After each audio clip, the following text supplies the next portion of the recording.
નમસ્કાર મિત્રો, સ્વાગત છે આપનું હેલ્થ વિદ્યા ચેનલમાં। મિત્રો, ઘણીવાર આપણને બગાસા આવતા હોઈએ છે અને આપણે એમ સમજીએ છીએ કે આપણને ઊંઘ આવે છે, પરંતુ મિત્રો હરેક વખતે તેવું નથી હોતું। તો આજે આપણે જાણીશું કે બગાસા કયા કારણોથી આવે છે, બીજા કોઈ વ્યક્તિને બગાસા ખાતા જોઈ આપણે શું કામ બગાસા ખાઈએ છીએ અને બગાસું વારંવાર આવવું શું કોઈ ગંભીર બીમારી હોઈ શકે કે નહીં, તેની દરેક માહિતી આજે આપણે મેળવવાના છીએ। તો મિત્રો વિડીયોને અંત સુધી જોશો, કારણ કે આજે આપને ખૂબ જ યુઝફુલ માહિતી મળશે અને આપના માટે ખૂબ જ ઉપયોગી નીવડશે।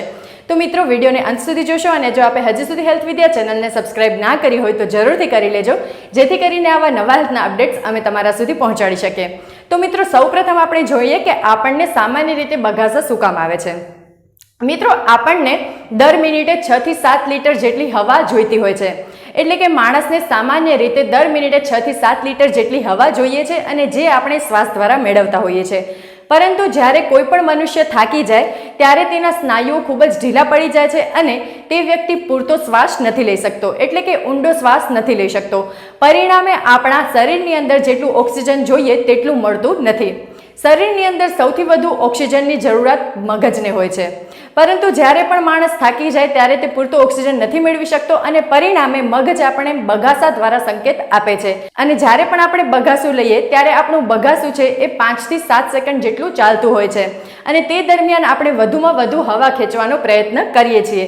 તો મિત્રો આવી રીતે મગજ એ બગાસા દ્વારા પોતાની જે ઓક્સિજનની કમી હોય છે તેની પૂર્તિ કરે છે। પરંતુ મિત્રો આ તો નોર્મલ બાબત હતી, એટલે કે જ્યારે પણ આપણે થાકી ગયા હોય, જ્યારે આપણને આરામ કરવાની ઈચ્છા હોય ત્યારે આપણને બગાસું આવે તે નોર્મલ બાબત છે। હવે બીજી બાબત આપણે જાણીએ કે આપણે કોઈને પણ બગાસા ખાતા જોઈ આપણને શું કામ બગાસા આવે છે।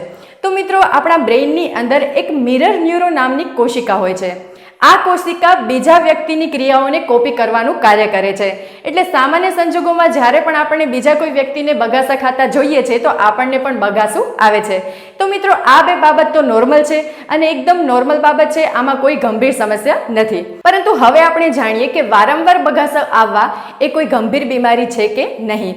તો મિત્રો આપણે આગળ જેવું જાણ્યું કે જ્યારે પણ મનુષ્ય થાકી જાય ત્યારે તે પૂરતો શ્વાસ નથી લઈ શકતો અને પરિણામે બગાસા દ્વારા તે હવા ખેંચવાની પ્રયાસ કરે છે।